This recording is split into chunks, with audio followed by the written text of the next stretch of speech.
सरिता जनसेवा न्याय समिति ने यूआईटी सचिव को पत्र देकर बंजारा कम्युनिटी को बेदखल नहीं करने की अपील की है। इसमें बताया गया कि अतिक्रमण निरोधक अधिकारी ने बंजारा परिवारों को नोटिस भेजा था, लेकिन वे पिछले 25 से 30 साल से यहां रह रहे हैं।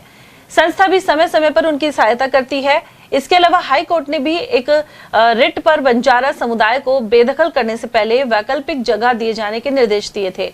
ऐसे में ज्ञापन में मांग की गई है कि विकल्प स्वरूप स्थान दिए जाने से पहले उन्हें बेदखल नहीं किया जाए। इस मौके पर 100 से भी अधिक बंजारा परिवार मौजूद रहे। साथ ही एडवोकेट विवेक जैन, अशोक नागर, माया सैनी, एडवोकेट प्रवीण यादव और महेंद्र यादव, सुनीता, यशोदा, दिनेश कुमार, यादराम, मुकेश और गणेश आदि की मौजूदगी रही। हम वहाँ गए थे, मैडम से बात हुई थी और मैडम ने कहा है कि भाई हम इसका जवाब दे देंगे आपको, और मैडम ने प्लान देख के बता दिया। कब से रहे हैं लोग यहाँ पे? 10 साल से तो कंटिन्यू हम जुड़े हुए हैं इनसे। तो हम इनके बच्चों को जैसे कपड़े वगैरह हैं, स्कूल में पढ़ाने का काम हमारी संस्था करती है, और इनको लगभग 20-25 साल हो गए हैं, तब से ये लोग रह रहे हैं। और इनको मतलब अभी तक ये इनको जगह नहीं दी है। तो हम चाहते हैं भाई अगर इनके नाम है तो वो बता दो, और नहीं है तो वो बता दो, नहीं है तो इनको दो। राव बंजारा है जी श्रीमान। कब से रह रहे हैं? कम से कम यहाँ हमारे को 25-30 साल हो गए रहते हुए ने। तो हमारे पास कोई ना तो कोई अधिकारी आया था, उस समय बियाबान जंगल था, वहाँ आबादी भी नहीं थी। उस समय से हम रह रहे हैं इस जगह पे। कौन सी जगह है ये भर्तरी पनोरमा पड़ती है। यहाँ भर्तरी पनोरमा बाद में हुआ है।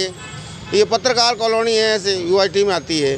तो हमारे उस समय रह रहे थे, तो यह बियाबान बलाची टिकर खड़ी थी और कुछ नहीं था यहाँ। उस समय के रह रहे हैं। हमारी कोई लोगों ने देख रेख की नहीं की हमारी।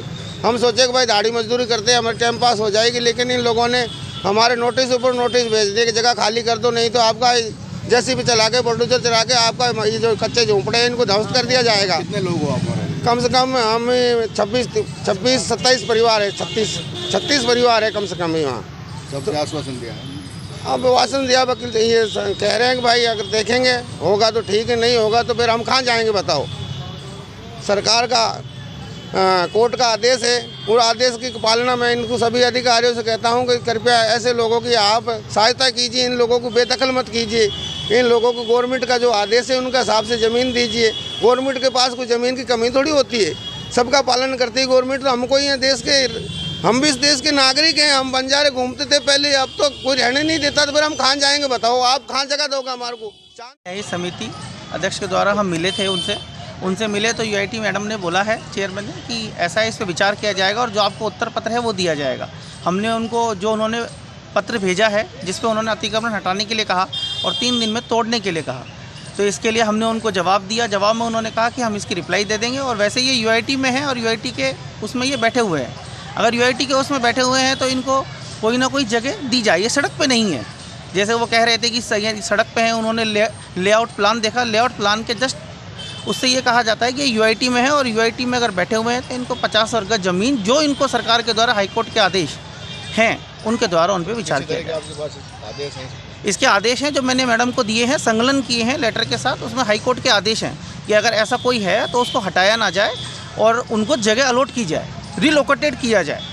पहले यूआईटी के द्वारा दिए भी गए थे इनको? हाँ, ये बता रहे थे, लेकिन इनको नहीं दिए गए। वो ये बाद में आए या उस समय दिए नहीं गए ये तो हम नहीं कह सकते, लेकिन 10 साल से और 12 साल के बीच तो हम इनकी सेवा करते आ रहे हैं। इनको बच्चों को पढ़ाना, शिक्षा देना, कपड़े देना, ये तो हमारी समिति के द्वारा है। तो 12 साल तो हम कहते हैं कि ये वही थे, 12 साल से तो हमारे सामने हैं ये। तो लगभग कितने घर हैं इस तरह के? ऐसे इसमें हैं 36 घर हैं समथिंग।